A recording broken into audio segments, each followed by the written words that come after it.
ابن الحسين المتنبي، وأن يأتي إلى الملك وينشد الشعر في أسلوب جيد على وجه الملك. هل تعرف شروط في الإنشاد؟ أن ينشد قائما وأن ينشد جالسا بجانب الكرسي الأمين. نعم.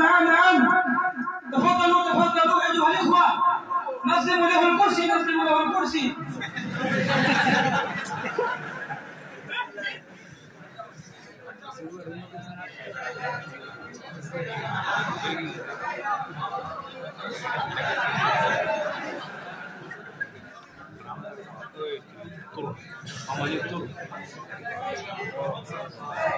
ये कौन है भाई? ये हमारे यहाँ का तो है नहीं, शायद ये पढ़ने वाला है।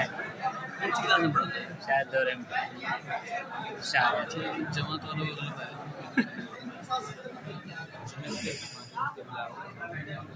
ولن تبالي بعد التراث العلا أكان تراثا ما تنامت أم كسبا، فرب غلام علم المجد نفسه كتعليم سيف الدولة الطعن والضرب، إذ الدولة استخفت به في ملمة كفاها فكان السيف والكف والقلب، تهاب سيوف الهند وهي حدائق، فكيف إذا كانت نصارية حربا، ويرهب ناب الليث والليث وحده، فكيف إذا كان الليوث له صحبا. ما شاء الله، ما أجمل هذا الكلام، قد أثلج صدورنا. ما شاء الله. من هذا الرجل؟ إدريس. من هذا؟ إدريس.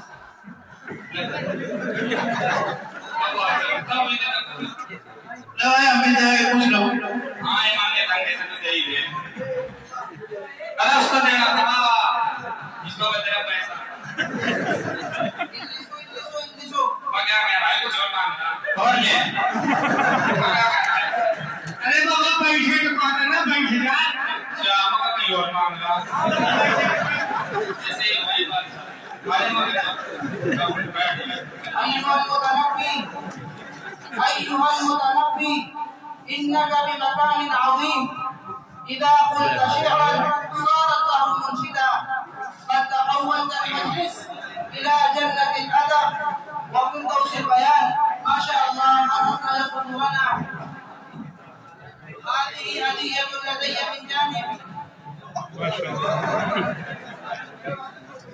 أيها الإخوة الأفاضل والشعراء الفضائل، سررت كثيرا بحضور هذه الحفلة، لقد طال الكلام وضاق الوقت، ولي كلمة واحدة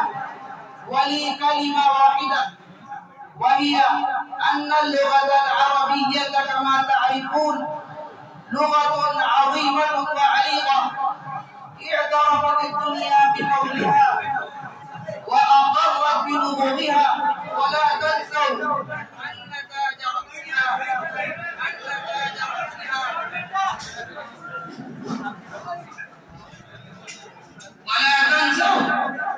أن تاج رأسها وأم فضائلها أنها لغة القرآن الكريم، فجدت أيها الإخوان في طلبها وإتقانها نظما ونثرا، نطقا وكتابة، كما حرص سلفنا عليها، وأن الدنيا تنتظر منكم العناية الفائقة بلغة القرآن الكريم، ونرجو أنكم تعلمون بهذه النصائح.